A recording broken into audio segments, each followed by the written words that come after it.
guys, I know this is a little bit different than the content I usually make, but I thought it would be nice to do something a little bit educational instead of rotting our brains all the time. So, an interesting paper I found a couple days ago, is called Why Socialism? And it's basically an explanation of why the author believes socialism is the best course for society to take. And you might be surprised to know that the writer of this paper is actually Albert Einstein. And I learned it's pronounced Einstein and not Einstein because my friend kept correcting me. But socialism is essentially a political and economic theory that everyone has an equal right to a share of a country's wealth, and that the government should own or control the main industries. It essentially, in layman's terms, states that everyone should get a fair share of the country's wealth, and that the government should be in charge of keeping things fair. But it's not full communism yet, because people still have the right to have their own private property, and not everything needs to be shared across the broader community. That's a very simple definition, but let's get into the paper now by Einstein. So this paper is on the Monthly Review, which is one of the few socialist magazine/press, and it's actually been around since the 1940s. So according to the editors of the current Monthly Review, on the website it states Albert Einstein is the world-famous physicist. This article was originally published in the first issue of Monthly Review, May 1949. It was subsequently published in May 1998 to commemorate the first issue of the Monthly Review's 50th year. Einstein says, "Is it advisable for one who is not an expert on economic and social issues to express views on the subject of socialism? I believe, for a number of reasons, that it is. Let us first concern the question from the point of view of scientific knowledge. It might appear that there are no essential methodological differences between astronomy and economics. Scientists in both fields attempt to discover laws of general acceptability for a circumscribed group of phenomena in order to make the interconnection of these phenomena as clearly understandable as possible. But in reality, such methodological differences do exist. The discovery of general laws in the field of economics is made difficult by the circumstance that observed economic phenomena are often affected by factors which are very hard to evaluate separately. In addition, the experience which has accumulated since the beginning of the so-called civilized period of human history has, as is well known, been largely influenced and limited by causes which are by no means exclusively economic in nature. For example, most of the major states of history owe their existence to conquest. The conquering peoples established themselves legally and economically as the privileged class of the conquered country. They seized for themselves a monopoly of the land ownership and appointed a priesthood from among their own ranks. The priests in control of education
civilization would offer protection from that danger. Thereupon, my visitor, very calmly and coolly, said to me, "Why are you so deeply opposed to the disappearance of the human race?" I'm sure that as little as a century ago, no one would have so lightly made a statement of this kind. It is the statement of a man who has striven in vain to attain an equilibrium within himself and has more or less lost hope of succeeding. It is the expression of a painful solitude and isolation from which so many people are suffering in these days. What is the cause? Is there a way out? It is easy to raise such questions, but difficult to answer them with any degree of assurance. I must try, however, as best as I can, although I am very conscious of the fact that our feelings and strivings are often contradictory and obscure, and that they cannot be expressed in easy and simple forms. Man is, at one and the same time, a solitary and a social being. As a solitary being,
themselves how the structure of society and how the cultural attitude of man should be changed in order to make human life as satisfying as possible. We should constantly be conscious of the fact that there are certain conditions which we are unable to modify. As mentioned before, the biological nature of man is, for all practical purposes, not subject to change. Furthermore, technological and demographic developments of the last few centuries have created conditions which are here to stay, in relatively densely settled populations with the goods which are indispensable to their continued existence, an extreme division of labor, and the highly centralized productive apparatus are absolutely necessary. The time, which looking back seems so idyllic, is gone forever when individuals or relatively small groups could be completely self-sufficient. It is only a slight exaggeration to say that mankind constitutes even now a planetary community of production and consumption. I have now reached the point where I may indicate briefly what, to me, constitutes the essence of the crisis of our time. It concerns the relationship of the individual to society. The individual has become more conscious than ever of his dependence upon society, but he does not experience his dependence as a positive asset, as an organic tie, as a protective force, but rather as a threat to his natural rights, or even to his economic existence. Moreover, his position in society is such that the egotistical drives of his makeup are constantly being accentuated, while his social drives, which are by nature weaker, progressively deteriorate. All human beings, whatever their position in society, are suffering from this process of deterioration. Unknowingly prisoners of their own egotism, they feel insecure, lonely, and deprived of the naive, simple, and unsophisticated enjoyment of life. Man can find meaning in life, short and perilous as it is, only through devoting himself to society. The economic anarchy of capitalist society as it exists today is, in my opinion, the real source of evil. We see before us a huge community of producers, the members of which are unceasingly striving to deprive each other of the fruits of their collective labor, not by force, but on the whole, in faithful compliance with legally established rules. In this respect, it is important to realize that the means of production, that is to say, the entire productive capacity that is needed for producing consumer goods as well as additional capital goods, may legally be, and for the most part are, the private property of individuals. For the sake of simplicity, in the discussion that follows, I shall call workers all those who do not share in ownership of the means of production, although this does not quite correspond to the customary use of the term. The owner of the means of production is in a position to purchase the labor power of the worker. By using the means of production, the worker produces new goods, which become the property of the capitalist. The essential point about this process is the relation between what the worker produces and what he is paid, both measured in terms of real value. Insofar as the labor contract is free, what the worker receives is determined not by the real value of the goods he produces, but by his minimum needs and by the capitalist requirement for labor power in relation to the number of workers competing for jobs. It is important to understand that even in theory, the payments of the worker is not determined by the value of his product. Private capital tends to be concentrated in few hands, partly because of competition among the capitalists, and partly because technological development and the increasing division of labor encourage the formation of larger units of production at the expense of smaller ones. The result of these developments is an oligarchy of private capital, the enormous power of which cannot be effectively checked even by a democratically organized political society. This is true since members of legislative bodies are selected by political parties, largely financed or otherwise influenced by private capitalists, who, for all practical purposes, separate the electorate from the legislature. That means voters from the government.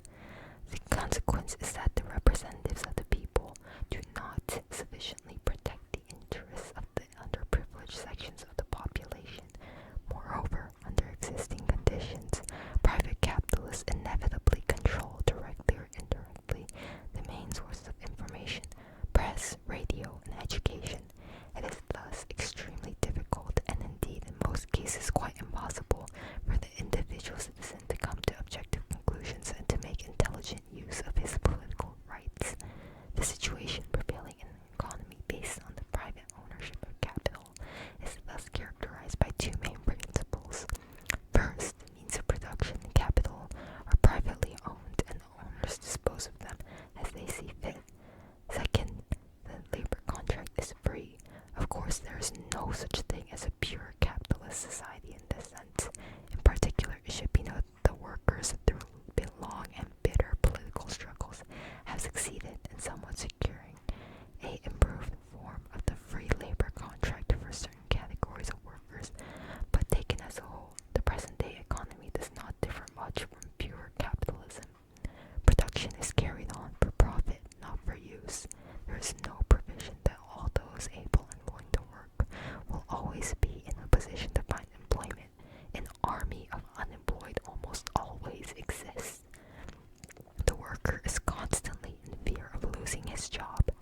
easing of the burden of work for all.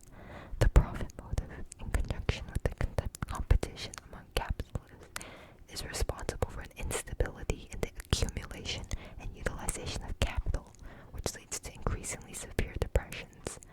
Unlimited competition leads to a huge waste of labor and to that crippling of the social consciousness of individuals, which I mentioned before. The crippling of individuals I consider the worst evil of capitalism.